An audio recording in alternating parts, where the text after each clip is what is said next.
So I'm moving from leg to leg by shortening the distance. I shorten this distance and it draws me towards the foot.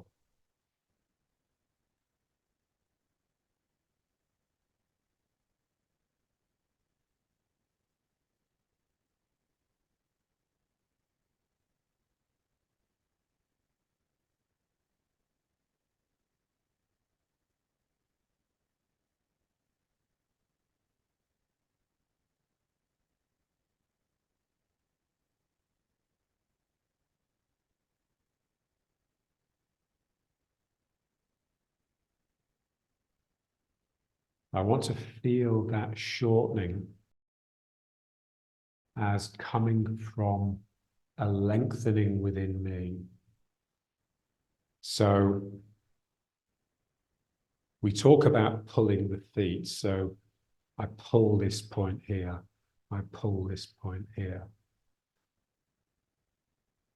So this is our alternative way of moving. Rather than pushing myself from the foot, I pull myself into the empty foot.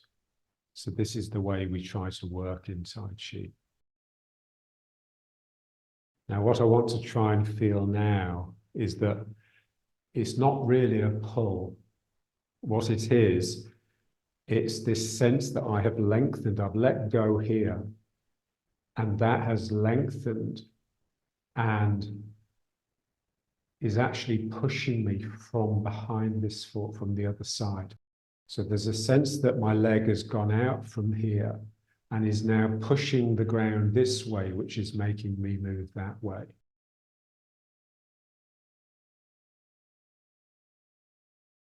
Like hugging someone, you open up, reach out, but not in order to push them away, but in order to get behind them and pull them in towards you. It's exactly the same thing with the feet. So as I sink into this leg here, it allows all of this to relax, my sacroiliac, my hip, my knee, my ankle. So there's a sense that it's lengthening, my leg is lengthening from my sacrum and getting behind the foot and then pushing the foot gently this way, and that will make me move towards it. So this is yielding. Yielding is really just opening your arms and offering a hug, offering a space for the person to come into with a sense that you're getting behind them and enclosing them. I'm just yielding to that bit of ground. And that's bringing us closer together. Yielding brings you closer to the other, hopefully without it damaging you.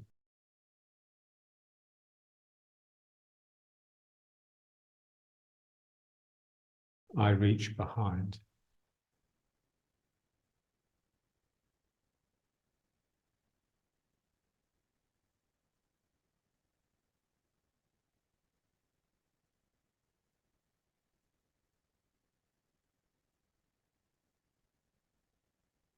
And so what we want to look at is, what is it that makes me reach behind?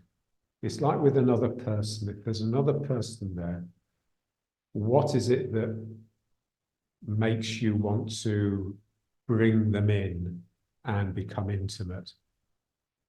It's not you thinking to yourself, oh, I'd like to get behind the back of that person. It's just something in your heart just melts and opens and offers an invitation. So that's the same thing here. I want to feel that piece of ground, not as something that I'm going to anchor into and pull myself towards, but as something that I have this compassionate attitude towards. So something in me opens up, and then there's a natural reaching out and behind. This is what we want to try and feel. So like they say in the New Age and spiritual people, everything, the stimulus to everything is love. So this sense here that I want to open up and connect, allow the other into my body. So here, So this action here of the arms coming forwards and behind the person to enclose them starts off in the heart. Something in my heart opens, softens, and pulls in to create this inviting open space for the other. I open up.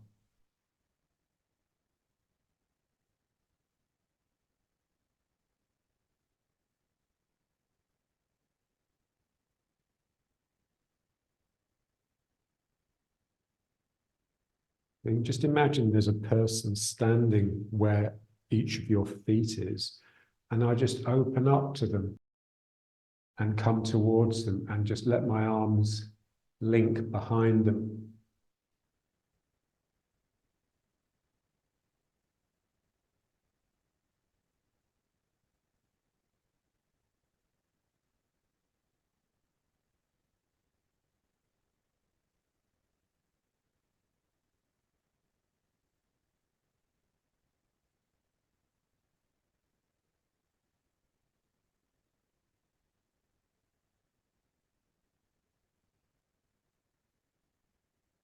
But this break, it's like you break open in order to allow the other in.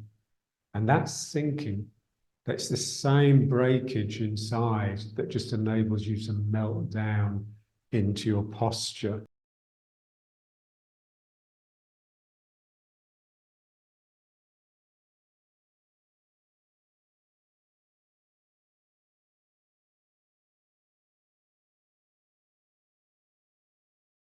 And it happens in the heart.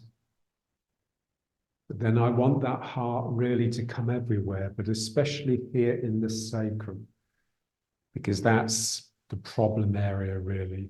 You know, that's where the ground comes up into us. So I have to feel this sense that the sacrum, which is shaped like a triangle, each side of that triangle is just opening up and something can flow out, but especially the side here that's wrapping around the person.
So I'm hollowing my chest.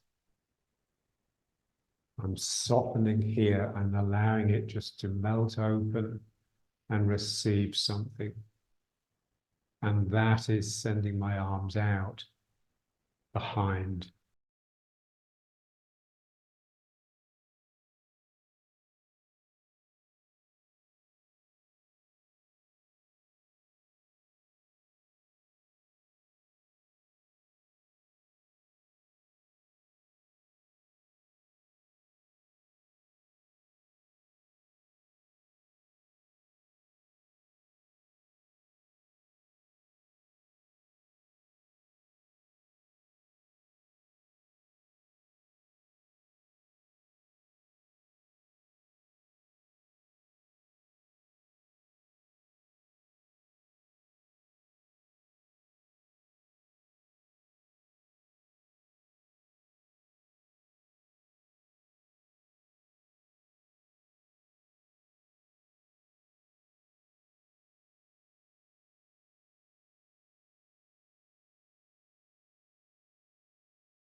So this is yielding.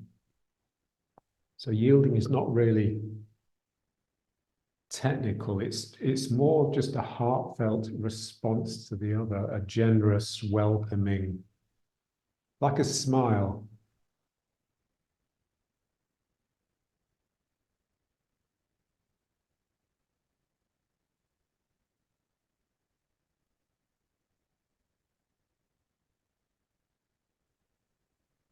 A response that encourages, welcomes connection.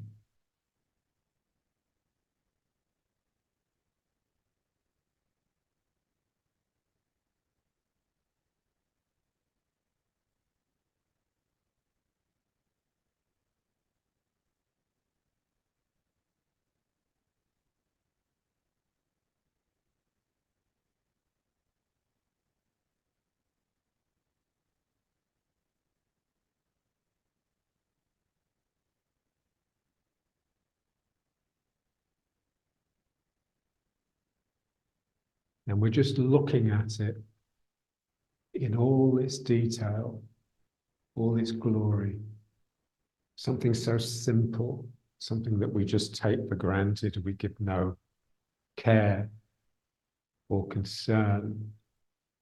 So this is basically just what internal work is all about, just looking at the simplest of things.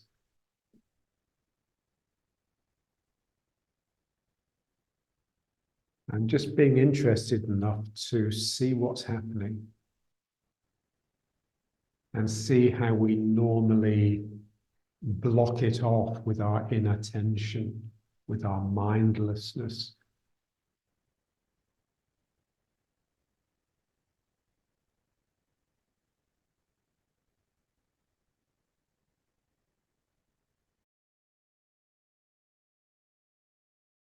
Avant-garde, at the vanguard, at the forefront, before, in front of, so close to the birthing of the moment, the presencing of yourself, that it's painful. It's, John had that word raw.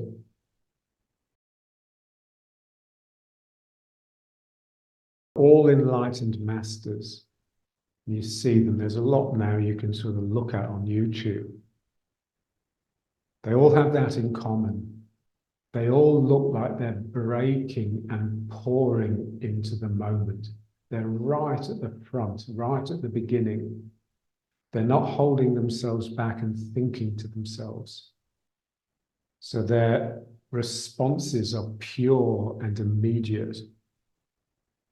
That's what the interesting thing, you know, when I learned to drive here, was just how slow people are, how slow their reaction time is. You know, those lights can go from red to green and the person's still on their phone or whatever. They're not there as it's happening. There's a sense of the world passing them by in some way. We want to be right at the front so that we're so with the birth of the moment that that moment is as much ours as it is anything's. It's because of us. So I open and then I just close behind, but I open up and I draw the other in and I wrap behind me.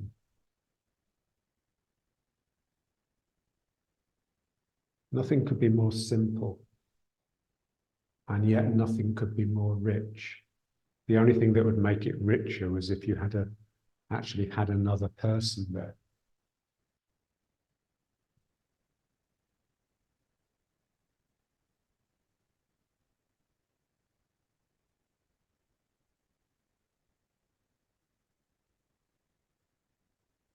Yeah, so what's happening here? I have to present myself.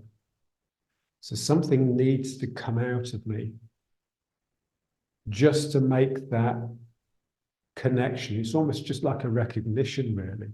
Something in me just sees and recognizes, and then instantly I invite. Instantly something in me softens. like a mother that's, seeing the child again after an absence. Oh, come in, come in.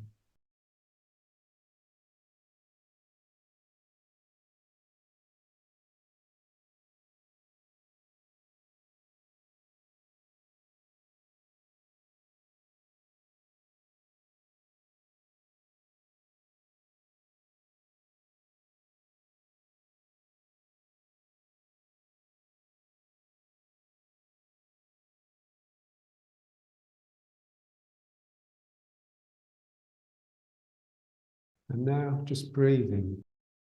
It's the same thing, but here we're inviting that breath to come into the nostrils.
And this is meditation. We're with the breath as it's coming in, with the breath as it's going out.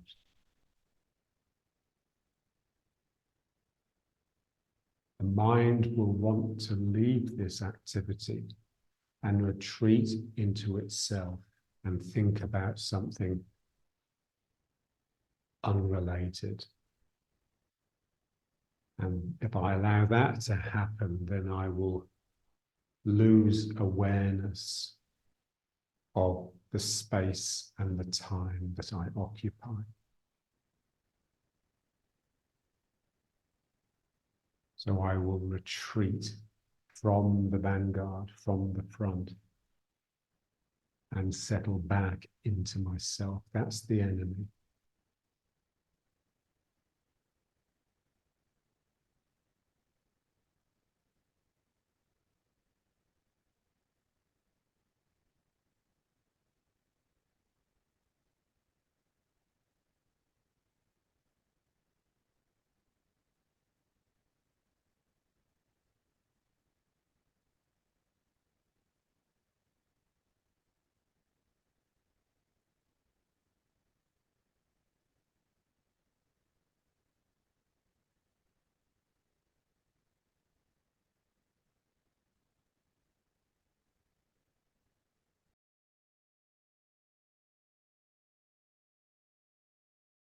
Back to rather force. Feel the shoulders just relaxing down into the hips. And now let's just turn, trying to keep the shoulders and the hips in line. It feels strange because your upper body isn't doing anything.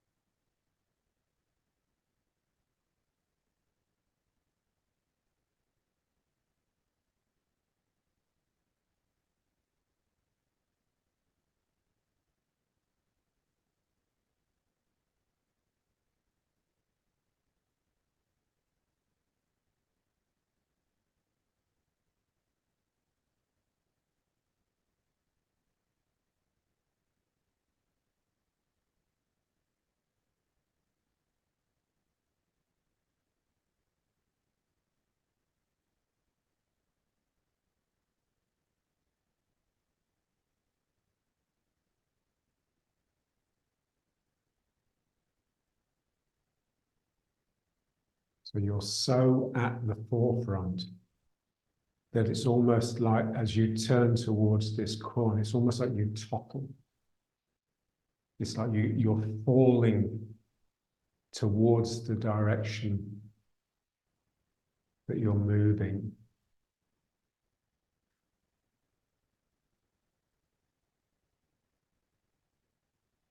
So this is the centrifugal aspect of the turning towards. So normally the centrifugal aspect is of turning away. So when I'm turning away from my left side, my left arm is thrown out.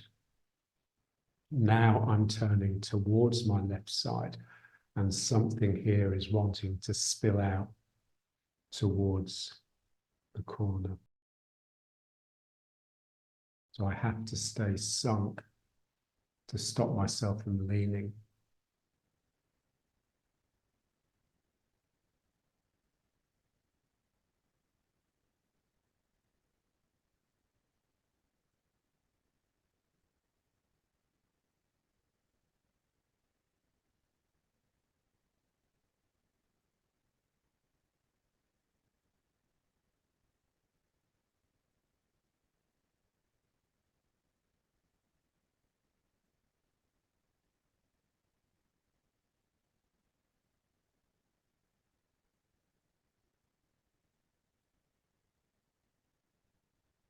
And each time you turn, just pause a sec and just relax the shoulders down.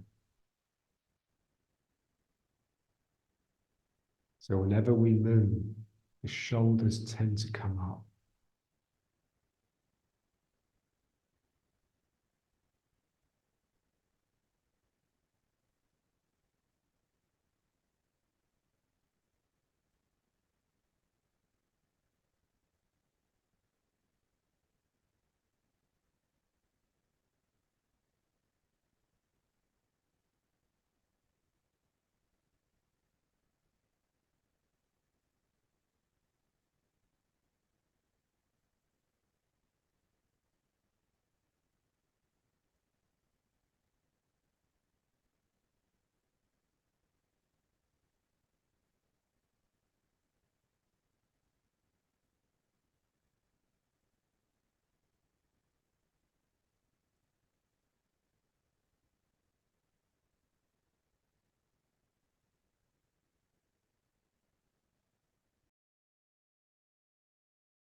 And now let's just try 1 foot forwards.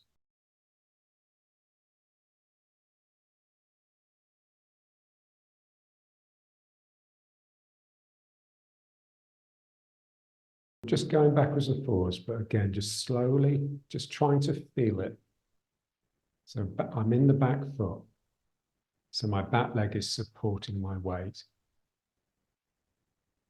So we know that we use the empty leg to move us. So my front leg starts pulling me by bending. My front leg bends and pulls me. Now, then there comes a point where I start settling my weight into the leg. I want to feel that point where the leg changes from being something that is actively moving me to something that is trying to support me and keep me still. My front leg is pulling me, and then there's a point where I settle into it, and then my back leg has stretched. Now my back leg can pull me. And then once I get sort of more than 50-50, it starts to behave as a support. It's trying to keep me still and stable. And then the other leg can pull me. I just want to feel the leg changing from something that is actively pulling me to something that is passively supporting me. It's a different quality in the mind. So when I'm active with the leg, there's a sense of spirit, almost a sense of excitement. Something is happening. And then when it starts to behave as a support, that goes. And now I'm just trying to maintain the status quo. So I'm pulling and then I'm supporting. But then the other leg can kick in, pulling, supporting.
And then just allow it to become this exercise. But the same thing, we're just looking at it. So you can look at different aspects of it.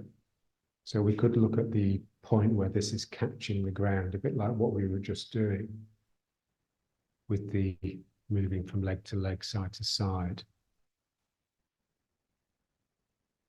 Here we're looking at that point where the leg changes from active to passive.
So this inquisitive, investigative mind has to be very much that.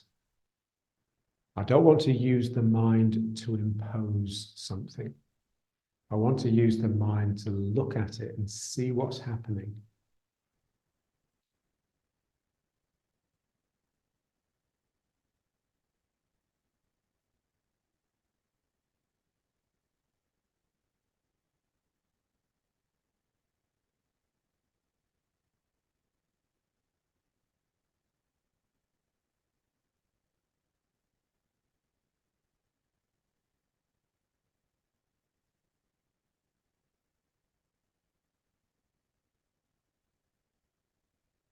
The sense that the work that you do is taking you somewhere.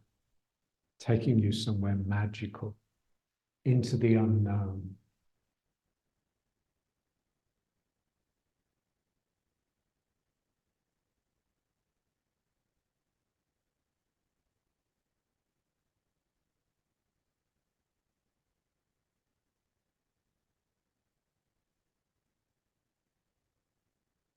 So I'm getting an experience of the unknown, not in order to gain knowledge and make it known, but to enliven the spirit. Because when you venture into the unknown, the only thing you can be absolutely sure of is that your spirit is in attendance. That's what the unknown requires. That's the price of admission, if you like.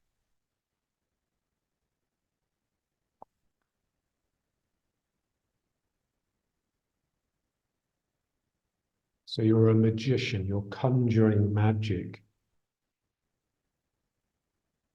And then you can just do the same thing tomorrow, and it won't feel old hat.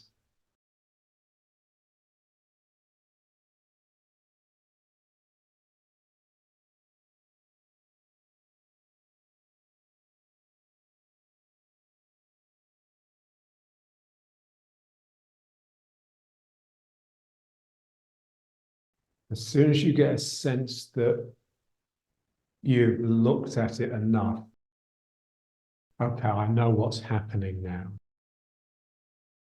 That just implies that you've turned it into something that it isn't.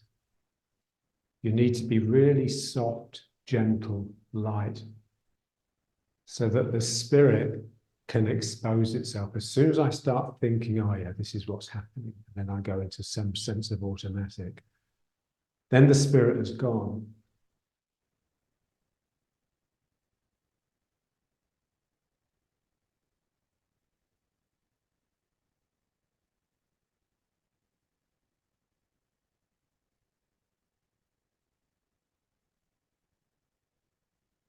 So this sense of spirit is what Carl Jung called psyche,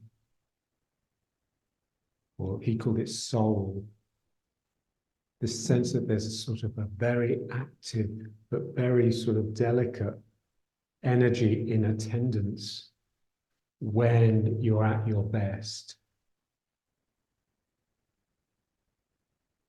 So psyche for the Greeks, it meant mind or soul, but it also meant butterfly. So it's very much got that sense of this flitting, beautiful, totally delicate creature that's so easily damaged and destroyed if I'm not careful enough. Let's try with the other foot forwards.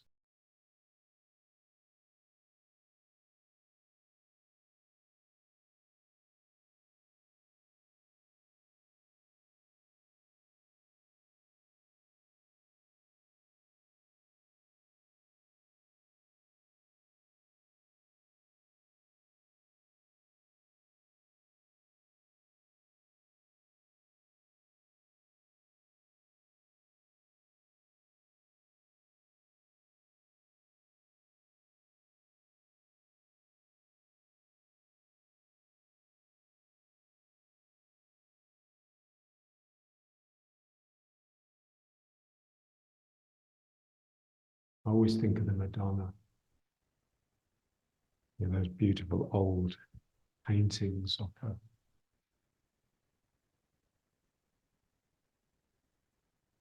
She looks so selfless.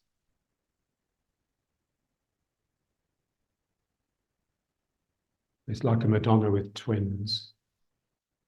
She reaches out, welcomes a child in, and just as it's getting comfortable, the other one comes.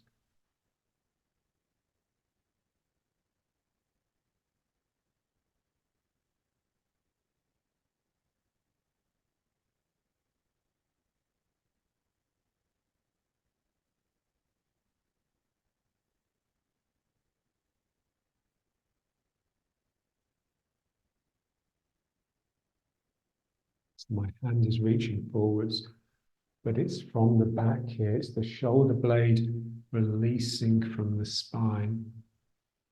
And that happens because I feel something in my heart. It's because my heart softens and opens. So when the heart softens and opens, it doesn't do this. It's not brash and brazen. It's receiving, but at the same time, it's reaching behind.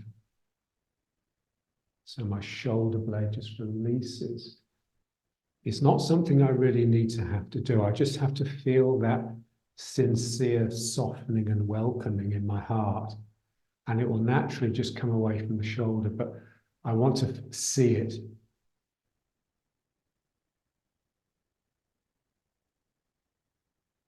And then, of course, I want the same thing happening in my lower body. So as this arm releases from the shoulder, I want the same sense here that my hip bone is releasing away from my sacrum. So the lower body is more difficult because it doesn't have the same sort of sensory aspect. So the upper body, it actually just feels really lovely to work like this because it's very compassionate and warm. And you can just tell that it's healthy and that it's not just good for you, it's good for everything. But it's the same with the legs. So we just want to get it down into the legs. This is how we work. We get it in the upper body because it's easier to feel and establish. And then through repetition, it gradually sinks into the lower body. So here, this is releasing, reaching down to this foot, and it's that draws me back.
Physically, the opening of my heart is really just my shoulders dropping down the back and out around.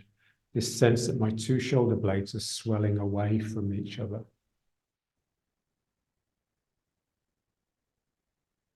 So the heart opens, but it also empties. There's nothing of me there. It's just an empty, inviting space that opens up. And then the world rushes in because it's like a vacuum. And exactly the same thing here. So when I sink properly, there's a sense that my sacrum is swelling, is widening, and just pushing down the hips and into the legs and into the ground.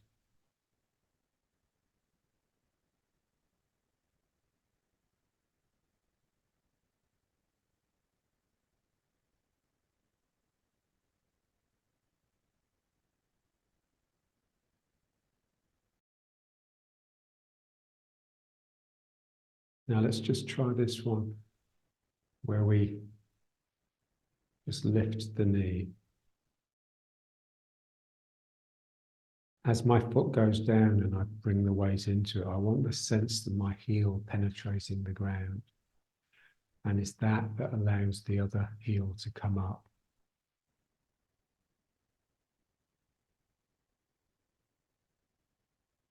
This is the root. Something in me has gone down into the ground, something of my mind. I'm so used to just settling on the ground and then lifting this leg. I want the feeling that I've sunk into the ground, like your heel is just sinking down, down, down, so that this foot can come up.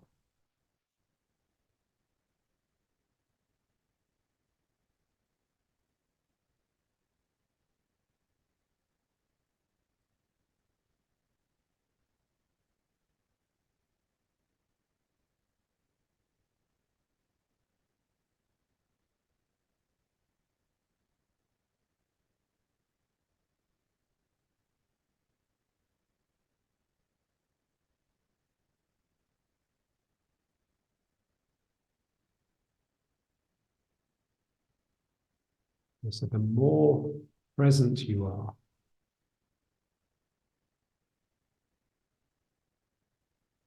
the slower it will get. It's like it wants to just grind to a halt, because each tiny millisecond is just so fascinating.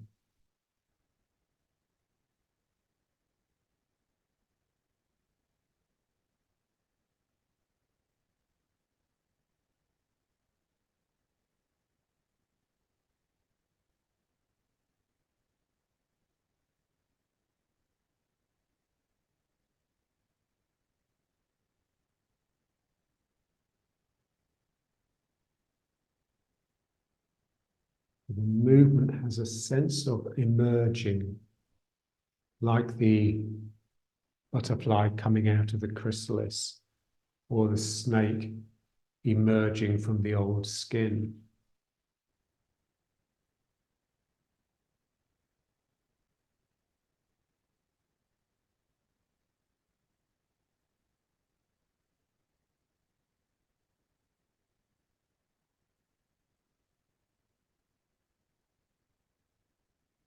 So the snake, as it sloughs the skin, it emerges shiny and clean.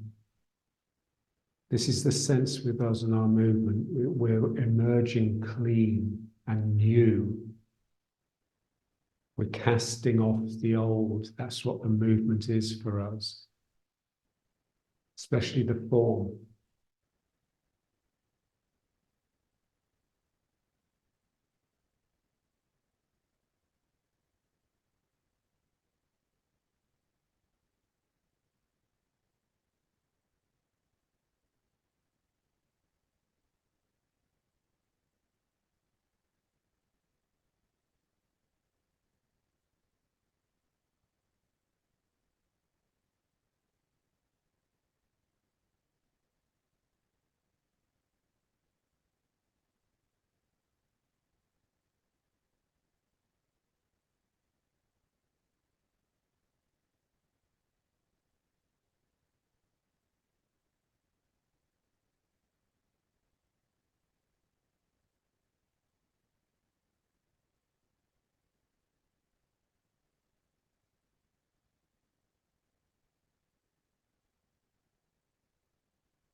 And then just stepping forwards and back. So again, sinking down into the heel. Step forwards.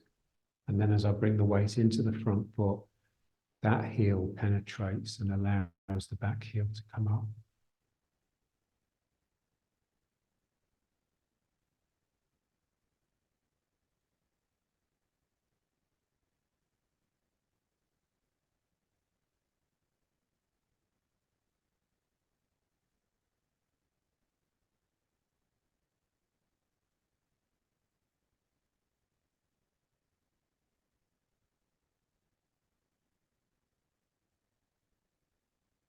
So when we're working with the root like this, the foot feels like the opposite of a snowshoe. And you think of a snowshoe trying to distribute your weight equally over the whole surface area so that you don't impose too much pressure on the ground. Here I'm trying to get maximum pressure in the heel so that it will burst through and go down into the floor.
And then the other foot.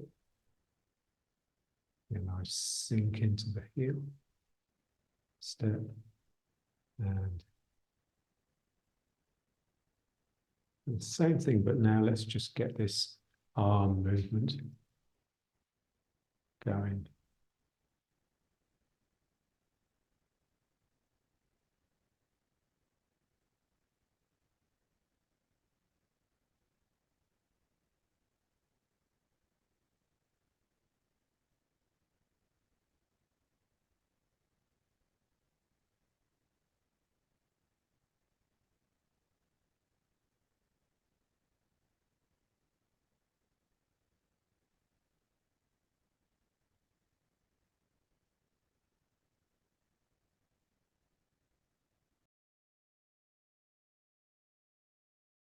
Feel the leg.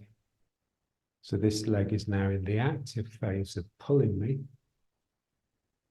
But then once I settle into it more than 50%, it becomes the passive stage of supporting me. But that is the point where the root goes down.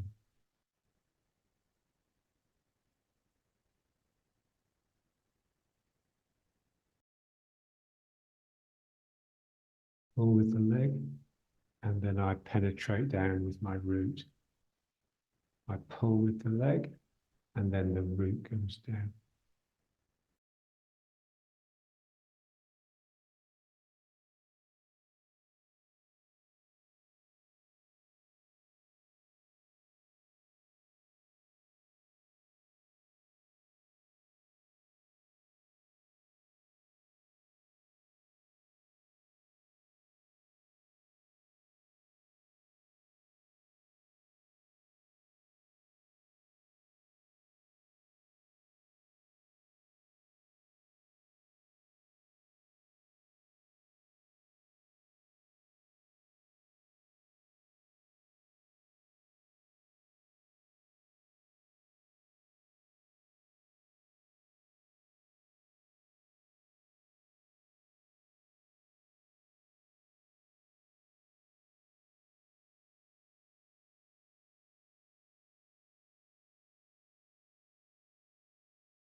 Back to riding horse.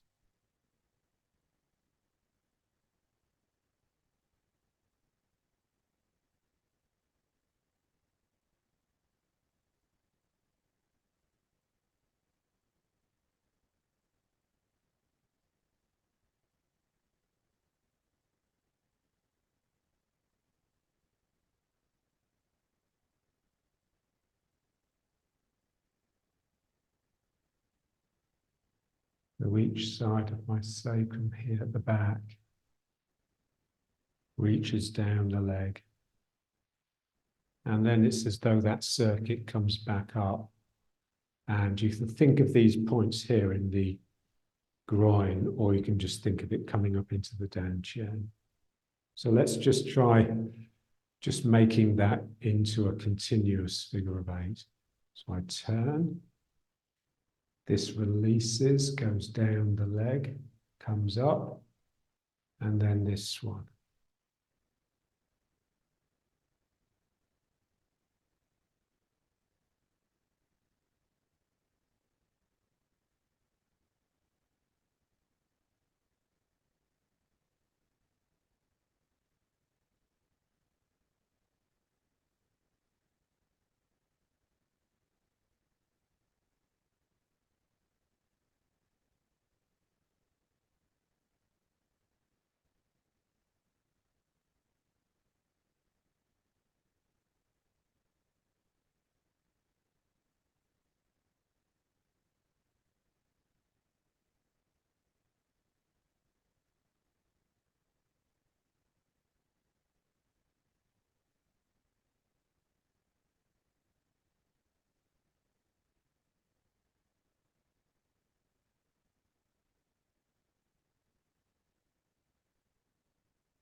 So something in me has to get under this foot in order to draw myself into it.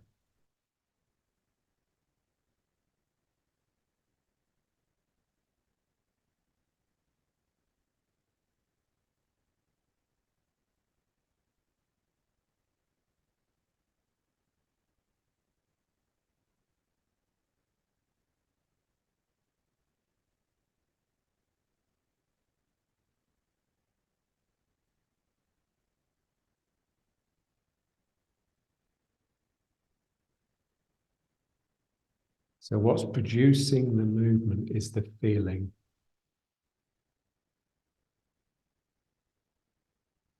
I feel this compassionate response to the other. Something in me reaches out and opens up at the same time, and then I can move towards it.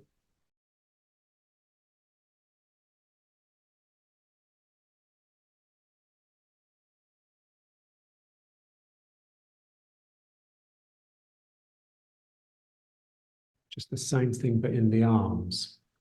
This is easier. It's just the two circles, really, that we're so used to doing, but just feeling it as in terms of, I just let the arm melt out. And I want to feel that. It's difficult to know what happens first. Is it the arm going out and then me softening? Or is it me softening and that's sending the heart out? So this sense of softening and melting in order to receive, it's not just a collapse, it's you're establishing a structure. So as I turn towards the other and I soften here, it sends the arm out. And then that arm will bring it in.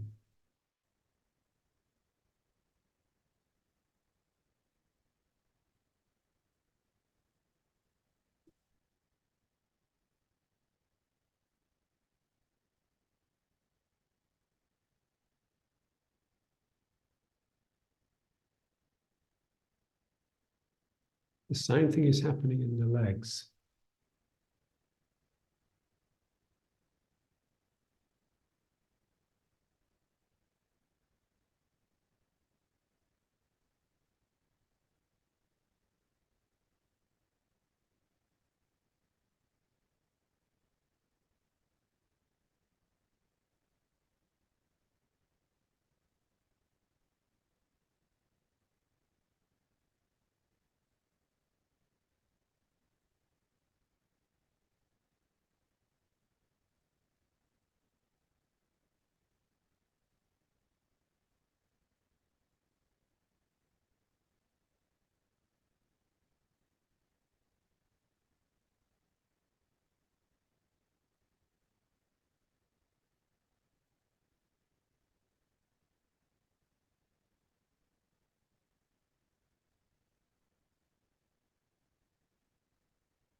and then back.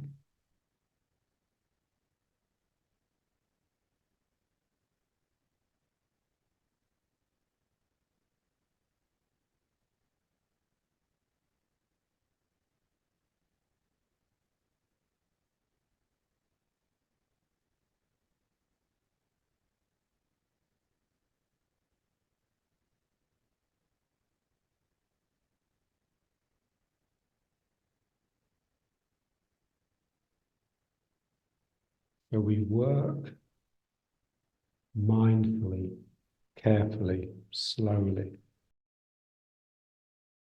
patiently, and allow the spirit to rise and come into it. And then it's as though it all changes. And often what you're doing will become quite different. You have to allow that. This is something that I learned with John. You know, he'd come up with some technique and then he'd just say to me, okay, you go away and practice it in your place and I'll practice it here. Come back in half an hour. And I'd come back and it would have become something quite different. Almost like it had flipped on its head. Because now it was the spirit generating it rather than his physicality generating a situation within which the spirit could manifest and rise.